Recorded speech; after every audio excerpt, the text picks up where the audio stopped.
On June 7, 2026, two distinct developments became intertwined within a single incident in the Strait of Hormuz. Either event, standing alone, would rank among the most important Iranian escalatory actions of this conflict. The first development involved the weapon employed. Iran launched a Hellfire-class precision missile at a civilian oil tanker moving through international waters. This was not machine gun fire directed across a bow. It was not another episode of fast attack boat intimidation. The method the IRGC has relied upon for maritime coercion throughout this war. A Hellfire-class missile is a precision anti-armor system fired from an aerial platform such as a drone or attack helicopter. Before launch, the operator identifies the target, acquires it, and deliberately engages it. Such a weapon is not intended as a warning. It is not a symbolic display.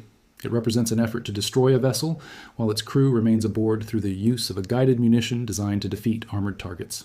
The second development was the ultimatum. After the missile hit the tanker and caused damage without sinking it, IRGC personnel delivered a 24-hour demand to the crew. The vessel was ordered to surrender and submit to boarding.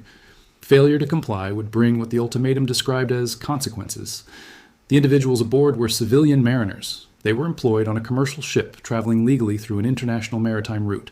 Yet they were informed by the military arm of a state that possessed no lawful authority over the vessel, its cargo, or its crew that they had 24 hours to accept those demands or face additional military action. Viewed together, these events form a single sequence. First, a precision missile attack against a civilian ship. Second, a surrender demand directed at the crew. The first action constitutes aggression against civilian maritime infrastructure and violates the laws of armed conflict. The second creates a coercive threat aimed at civilian non-combatants in order to compel obedience through the possibility of lethal force. Combined, these actions move beyond the IRGC's earlier maritime escalations. They enter the realm of state-sponsored maritime terrorism directed at the civilian crew of a vessel conducting a lawful commercial passage. This occurred today in the Strait of Hormuz, and the 24-hour deadline is already counting down. To understand the significance of the specific weapon employed, the platform that launched it, what that platform reveals about Iran's surviving aerial capabilities after 79 days of Operation Epic Fury, the legal implications of the crew ultimatum, the status of civilian mariners under international law, the meaning of the 24-hour deadline for American military readiness, the nationalities of the crew, and the message conveyed by combining a Hellfire strike with a surrender demand. Every aspect of the situation must be examined together. Here is the operational picture as of May 17, 2286, and every component must remain within the same frame. A civilian oil tanker transiting the Strait of Hormuz was struck by what initial weapons analysis identified as a Hellfire-class precision missile. The munition was launched from an aerial platform, either a drone or an attack helicopter. Its use indicates that the IRGC still possesses functioning airborne strike capability, able to deliver precision-guided weapons in the Strait operational area, despite the destruction inflicted on Iran's Air Force and drone production network by Operation Epic Fury. The tanker sustained damage. It did not immediately sink. The crew remained aboard. Following the strike, IRGC personnel issued a 24-hour ultimatum. The vessel was instructed to surrender or face renewed military action. The countdown continues. American officials have received briefings. RC-135 rivet joint signals intelligence aircraft are operating above the Persian Gulf. Carrier strike groups assigned to the region have been notified. The tanker captain remains in radio communication. Meanwhile, the IRGC has imposed a 24-hour deadline on civilian mariners whom international humanitarian law recognizes as protected persons during armed conflict. That is the complete operational situation. The first layer of analysis concerns the weapon itself. The use of a Hellfire-class missile reveals more about the IRGC's remaining aerial strike capability than any publicly available intelligence assessment since the conflict began. The AGM-114 Hellfire was originally developed in the United States as a laser-guided or radar-guided precision anti-armor missile intended for helicopter attacks against armored vehicles. Its design combines a shaped charge warhead capable of penetrating armor with guidance systems that allow operators to engage a specific vehicle within a larger formation from standoff distance. Against a civilian tanker, such a warhead does not necessarily produce the catastrophic destruction associated with a torpedo or large anti-ship missile. Instead, it punches through steel at a selected point and creates a localized blast. The likely outcome is hull damage, possible flooding, fire hazards depending on proximity to cargo tanks, and casualties from blast effects and fragmentation. A strike of this type does not automatically sink a ship unless critical structural areas are hit. Iran does not field American Hellfire missiles. Instead, it operates the DeLavia, a domestically produced system reverse-engineered from the Hellfire design. The missile was developed using information gathered from captured American weapons and technical intelligence obtained during periods when Iranian intelligence services collected data related to U.S. military operations in Iraq and Afghanistan. The Delavia maintains the same essential profile. It is precision-guided, launched from aerial platforms, and serves as a principal strike weapon integrated into Iran's armed drone fleet. The use of a Delavia, or any comparable Hellfire-class system against this tanker, carries important implications for assessing Iran's surviving aerial capability. It indicates that despite the claimed 90% destruction of Iran's defense industrial infrastructure, despite strikes on drone production facilities at Carr Island, despite the attack on Sharif University that degraded artificial intelligence and computing resources linked to drone development, the IRGC still retains operational airborne platforms capable of delivering precision-guided munitions against surface targets in the Strait of Hormuz. Those platforms may be drones that survived from pre-conflict inventories. They may be systems assembled from components stored in dispersed locations, untouched by the air campaign. They may also be operating from launch sites, not yet fully identified by current surveillance networks. Determining the platform's identity is now the central intelligence question. The RC-135 rivet joint aircraft currently flying over the Persian Gulf are gathering electronic emissions, radar signatures, communications traffic, and guidance system data. Intelligence analysts will use that information to determine whether the strike originated from a surviving drone in the pre-conflict inventory, from a capability believed destroyed by previous targeting operations, or from a platform operating out of an area not yet addressed by the campaign. That conclusion will shape the response structure because it identifies what capability must be targeted to prevent a similar attack from occurring again. The next layer concerns the 24-hour ultimatum. This element shifts the incident from maritime aggression into the category of a hostage crisis. The legal, operational, and humanitarian consequences of a hostage crisis in the Strait of Hormuz are fundamentally different from previous IRGC escalatory actions at sea. The demand that a civilian tanker surrender within 24 hours or face additional military action is a coercive order directed at civilian noncombatants under threat of force. Under both international maritime law and international humanitarian law, the incident contains characteristics of two separate violations occurring simultaneously. Within the framework of international maritime law, a demand that a civilian vessel surrender to boarding by an Iranian military force without lawful authority constitutes piracy under the United Nations Convention on the Law of the Sea. It involves violence, detention, or depredation directed against persons or property on the high seas for purposes other than a lawful act of war conducted by a recognized belligerent. The IRGC maintains that the Strait of Hormuz falls under Iranian jurisdiction, and that vessels passing through it must submit to Iranian naval authority. This is the same position criticized in the Beijing Summit Joint Declaration, the same position Xi Jinping reportedly told Trump he opposed, and the same position the CENTCOM blockade enforcement framework has challenged since April 13th. That claim is not recognized as a lawful justification for boarding commercial vessels on the high seas. It represents an assertion of authority over an international maritime route that the IRGC does not legally possess. Under international humanitarian law, civilian mariners operating aboard commercial ships inside a conflict zone are protected persons under the Geneva Conventions. They are not combatants. They are not legitimate military objectives. These individuals are civilians whose employment requires them to travel through an area affected by war. Demanding their surrender while threatening renewed military action against their vessel constitutes coercion directed at protected persons. Within the Geneva Conventions, this falls into a prohibited category of conduct. When such circumstances create hostage-like conditions for civilian non-combatants, they are classified as grave breaches. Viewed through both legal frameworks, the 24-hour deadline carries significant operational implications. For American military and diplomatic planners, the legal picture is not ambiguous. It is not subject to competing interpretations. The incident carries the same level of legal clarity that followed the attack on Kuwait's desalination facilities. A civilian crew aboard a civilian vessel in international waters has experienced a precision-guided missile strike and then received a surrender demand backed by the threat of additional lethal action. The legal path from that description to the military options available in theater does not require prolonged debate.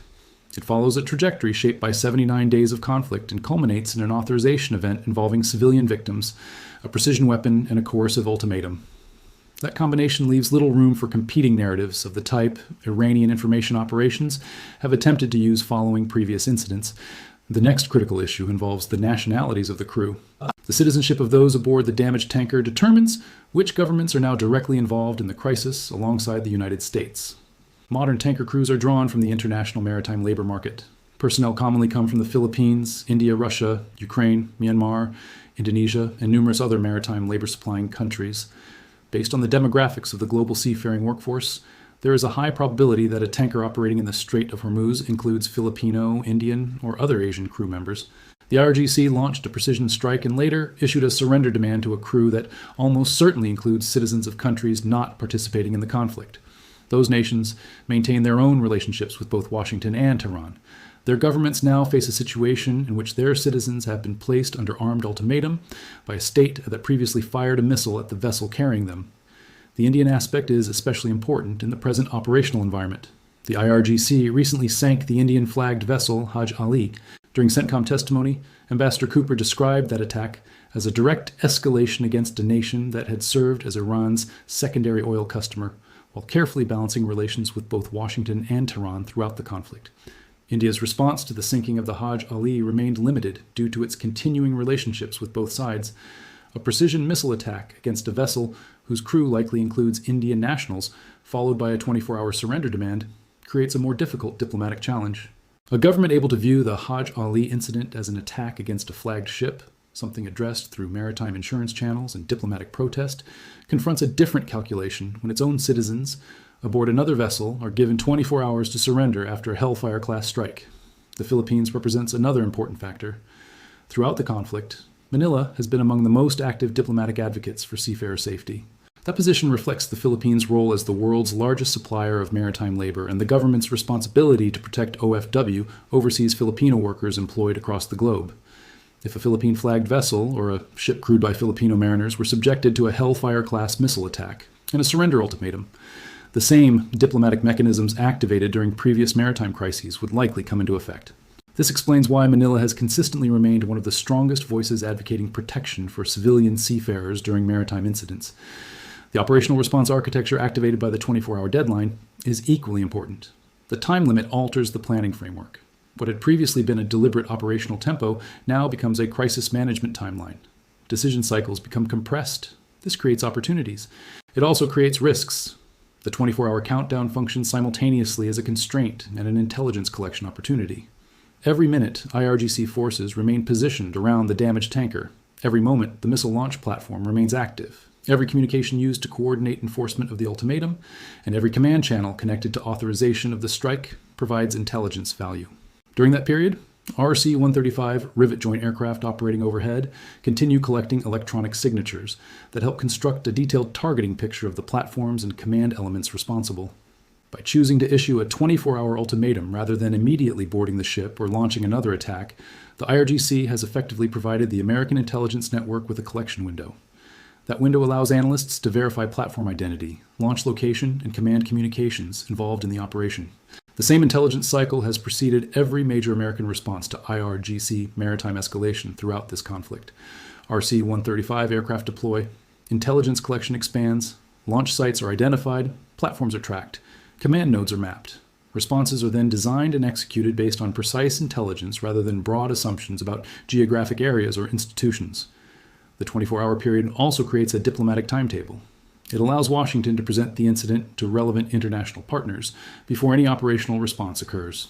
Those partners include the United Nations Security Council, Gulf states whose cooperation supports the American military position in the region, India and the Philippines, whose citizens may be aboard the vessel, and China, whose energy supply depends heavily on uninterrupted commercial traffic through the strait. Presenting the incident through the legal framework established by a Hellfire-class strike and a civilian surrender ultimatum transforms the issue. Instead of appearing as a unilateral American military action, any response can be framed as a reaction to an internationally documented act of maritime terrorism directed against protected persons. The final layer concerns what the missile strike and ultimatum reveal about the IRGC's current strategic decision-making process. The timing is significant. The action occurred 24 hours after the attack on Kuwait's water infrastructure. It came 48 hours after the Beijing summit publicly endorsed American red lines. It unfolded amid an active mutiny within the field command structure, reports of soldiers crossing into Afghanistan, Larijani's back-channel outreach through Oman, and a storage timeline approaching the well-shut-down threshold. Taken together, this is not the type of decision expected from a strategically coherent institution conducting a rational, cost-benefit assessment of escalation options.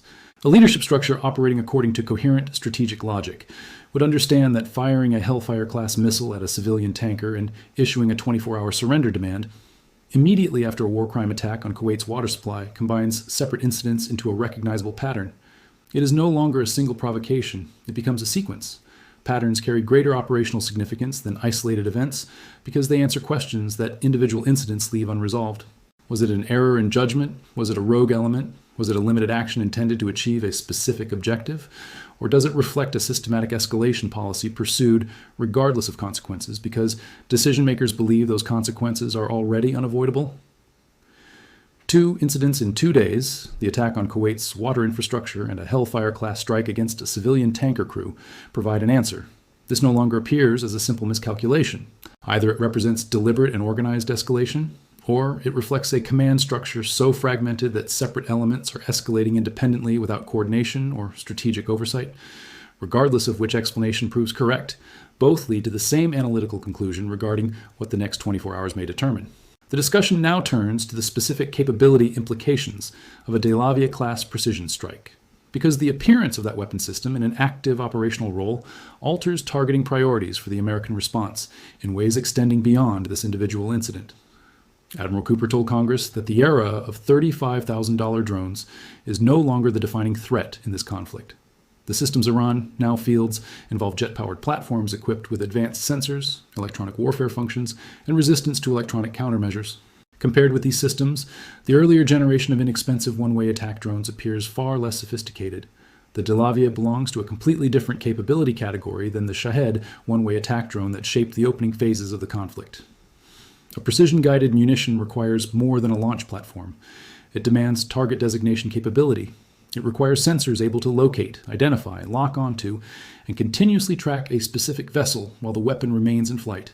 The DeLavia guidance chain depends upon laser designation from either the launch platform itself or from a separate designating element. In both scenarios, the platform must remain near the target area long enough for the engagement sequence to be completed. That operating profile differs substantially from a one-way attack drone programmed with a GPS coordinate and launched toward a predetermined destination. The implication is direct. The IRGC continues to possess airborne platforms with the sensor capability necessary for precision-guided weapon employment. These are platforms capable of locating a specific ship in the strait, confirming it as the intended objective, and delivering a laser-guided munition to a precise section of the vessel's hull. That capability survived whatever effects the targeting campaign imposed upon drone production facilities at Carr Island and the artificial intelligence computing support previously associated with Sharif University. The capability is no longer theoretical. The strike against the tanker inside the waterway under blockade enforcement has confirmed it in active use. The response generated by this confirmation is not limited to eliminating the platform responsible for the attack. The requirement expands to locating every surviving aerial asset capable of delivering comparable precision-guided weapons. It includes every drone equipped to carry DeLavia-class munitions, every storage facility supporting those systems, every launch site, and every infrastructure element that keeps the capability operational. The entire network becomes relevant at the same time. A drone platform able to launch a Hellfire-class weapon, attack a civilian tanker, and support a 24-hour surrender demand cannot be viewed as a capability that will remain unused. If left intact, it remains capable of striking again. When all operational tracks are viewed together, the missile strike and the ultimatum intersect at the exact threshold established by the 24-hour deadline. The legal track now contains 2 documented incidents occurring within a single 24-hour period, involving conduct prohibited under international humanitarian law. The attack on Kuwait's desalination infrastructure violated Article 54 of Additional Protocol 1, the prohibition against targeting objects indispensable to the survival of civilians. The Hellfire-class missile strike and the surrender demand directed at the crew implicate Common Article 3, shared by all 4 Geneva Conventions. That article prohibits violence against persons not actively participating in hostilities and prohibits hostage-taking. 2 absolute prohibitions, 2 incidents, 24 hours apart. The classification of those incidents does not depend on interpretation. It depends on documented facts. The humanitarian track operates on its own timeline. Civilian mariners remain aboard a damaged ship in international waters while the ultimatum continues. Their safety is not an abstract diplomatic issue. It concerns specific individuals who are neither military personnel nor government representatives. They are not participants in the conflict. They boarded a commercial vessel for work and now find themselves living through a countdown initiated by a precision-guided missile strike. Whatever form an eventual American response may take, the safety of the crew creates its own pressure and its own timeline. The capability track has produced a confirmed intelligence requirement. A Hellfire-class launch platform is active in the Strait. RC-135 aircraft are gathering electronic signatures associated with that capability. A targeting picture is being assembled continuously. The 24-hour period serves as the intelligence collection phase. Once that period ends, the available picture will be as complete as it can reasonably become before operational planners require a final targeting package. The diplomatic track continues through the Larijani back-channel outreach conducted through Oman. At the same time those contacts are taking place, the IRGC is striking Kuwait's water infrastructure and launching Hellfire-class weapons at civilian tanker crews. The foreign minister described the process as an exchange of messages rather than a negotiation. The actions carried out by the IRGC during the previous 24 hours represent the military dimension of that message exchange and indicate where events stand relative to any decisions the remaining Iranian leadership is actually empowered to implement. Larijani can communicate through Oman regarding renewed talks. The IRGC can launch missiles at civilian tanker crews during the same period. The distance between those actions reflects the institutional fracture that field commanders threatening mutiny are attempting to force the Leadership Council to address. The readiness track remains at maximum levels. F-15E Strike Eagles are configured, armed, and fueled. B-1B Lancers remain prepared on supersonic mission profiles. B-52 aircraft carry standoff cruise missile loads. A-10 aircraft remain positioned at regional bases with GAU-8 Avenger ordnance configurations, particularly suited to engaging aerial drone platforms capable of carrying Hellfire-class weapons. Arleigh Burke destroyers maintain station with their Aegis sensor architecture, covering every nautical mile across the Strait operational zone. The Marine Expeditionary Unit remains in position. RC-135 aircraft continue overhead collection operations. The overall significance of the Hellfire-class strike against a civilian tanker and the 24-hour surrender demand becomes clear when viewed within the operational window established by the ultimatum. The IRGC launched a precision-guided missile against a civilian vessel and informed the crew they had 24 hours to surrender.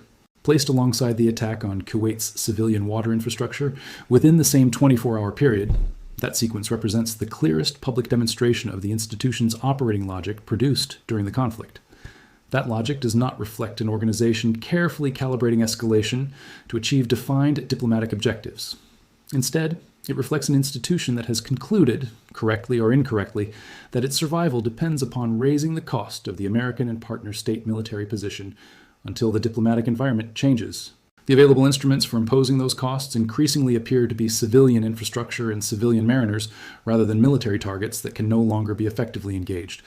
There are two possible ways to interpret the ultimatum. The first interpretation views it as a deliberate negotiating tool. Under this view, the IRGC is using the safety of the crew as leverage in order to generate a diplomatic crisis. The objective would be forcing the United States to choose between maintaining its military posture and protecting civilian non-combatants. Within that framework, the 24-hour deadline is intended to produce a concession. It could involve a pause in blockade enforcement, a commitment to diplomatic engagement, or another outcome that the IRGC could portray as success before the deadline expires. Such an outcome could then be presented domestically as proof that hostage-based pressure achieves results.